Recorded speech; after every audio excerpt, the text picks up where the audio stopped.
नमस्कार। आज मैं आप लोग के लिए वर्ग 6 से असली चित्र प्रश्न उत्तर लेकर आई हूँ। इसके शब्दार्थ पहले पढ़ लेते हैं हम लोग। अपार मतलब बहुत ज़्यादा, स्वर्ण मतलब सोना, भौचक मतलब आश्चर्य, हस्र मतलब परिणाम, राजी मतलब मानना, अदा करना मतलब चुकाना, कारस्तानी मीन्स कर्म। अब है पाठ से। यह कहानी आपको कैसी लगी? इस संदर्भ में आप अपने विचार लिखिए। यह कहानी बहुत ही मनोरंजक और अच्छी लगी क्योंकि अंत में महाकंजूस सेठ को 1000 स्वर्ण मुद्राएं चित्रकार को देना पड़ा। इस कहानी का कौन सा पात्र अच्छा लगा और क्यों? तो इस कहानी में तेनालीराम का पात्र सबसे अच्छा लगा क्योंकि तेनालीराम के कारण ही चित्रकार को उसके मेहनत की कमाई उसे मिल पाई। अब आगे का प्रश्न है,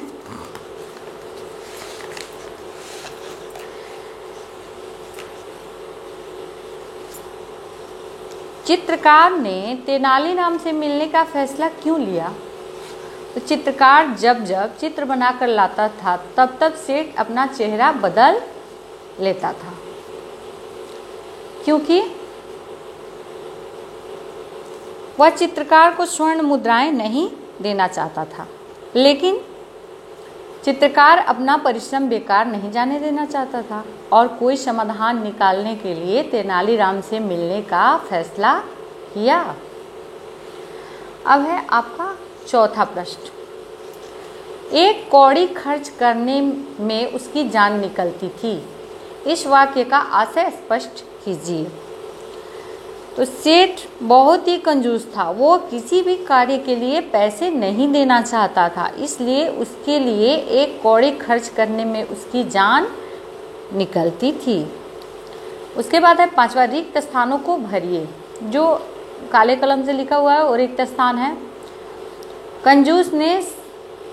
कंजूस सेठ ने चित्रकार से डैश मुद्राएं देने का वादा किया। तो 100 स्वर्ण मुद्राएं देने का वादा किया। यह कहानी राजा के राज्य की है। डैश के राज्य की है, कृष्णदेव राय के राज्य की है। चित्रकार ने से सलाह ली, तेनालीराम से सलाह ली।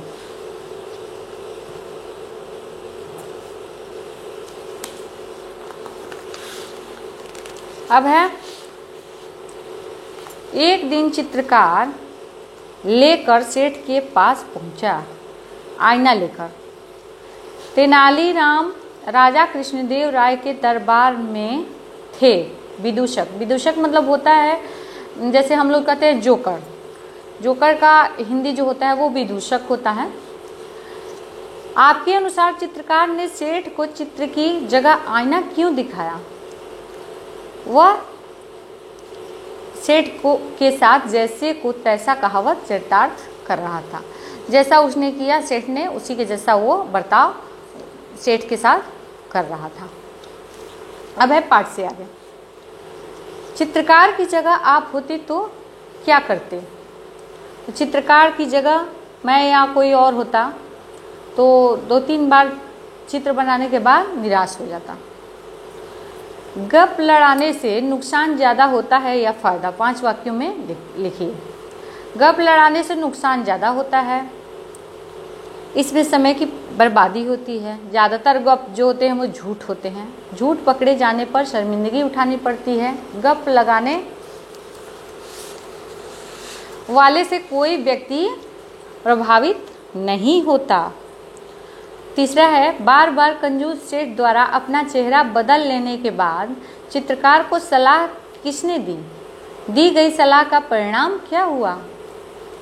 वो बार बार कंजूस सेठ द्वारा अपना चेहरा बदल लेने के बाद भी चित्रकार अपनी मेहनत को बेकार नहीं जाने देना चाहता था, इसलिए उसने तेनालीराम से सलाह लेने का फैसला लिया। तेनालीराम ने सलाह दिया कि वो आईना लेकर जाए जिससे सेठ का असली चेहरा दिखाई देने लगा और उसे हार मानकर स्वर्ण मुद्राएं देनी पड़ी। अब है, इस कहानी का कोई और शीर्षक हो सकता है? यदि हाँ तो क्या? तो हाँ, बहुत सारा हो सकता है।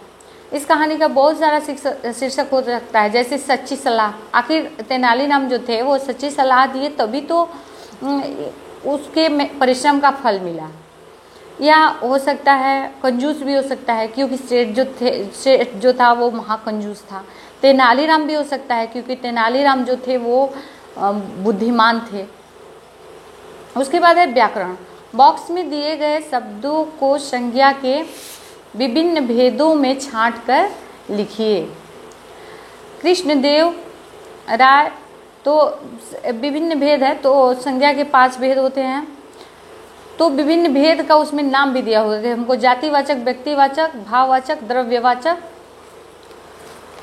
और समूहवाचक संज्ञा में लिखना है। तो चलिए पहले जातिवाचक संज्ञा में क्या क्या आता है इसको देख लेते हैं। जिन संज्ञाओं से एक ही प्रकार की वस्तुओं अथवा व्यक्तियों का बोध हो उसे जातिवाचक संज्ञा कहते हैं। इसमें आता है आपका चित्रकार, गाय, आईना। व्यक्तिवाचक संज्ञा, जिस शब्द से किसी एक वस्तु या व्यक्ति का बोध हो उसे व्यक्तिवाचक संज्ञा कहते हैं। तो इसमें कौन कौन है? कृष्णदेव राय, तेनालीराम और हिमालय। अब भाववाचक संज्ञा है, जिस संज्ञा शब्द से वस्तु के गुण या धर्म का बोध हो उसे भाववाचक संज्ञा कहते हैं। तो इसमें गुण या धर्म का बोध किससे हो रहा है? कंजूसी, ईमानदारी। अब है द्रव्यवाचक संज्ञा, जिस संज्ञा से नाप तौल वाली वस्तु का बोध हो उसे द्रव्यवाचक संज्ञा कहते हैं। नाप तौल जिससे किया जाता है, तो इसमें नाप तौल वाला क्या है? पानी है, दूध है और क्या है? चीनी है। तो पानी, दूध, चीनी।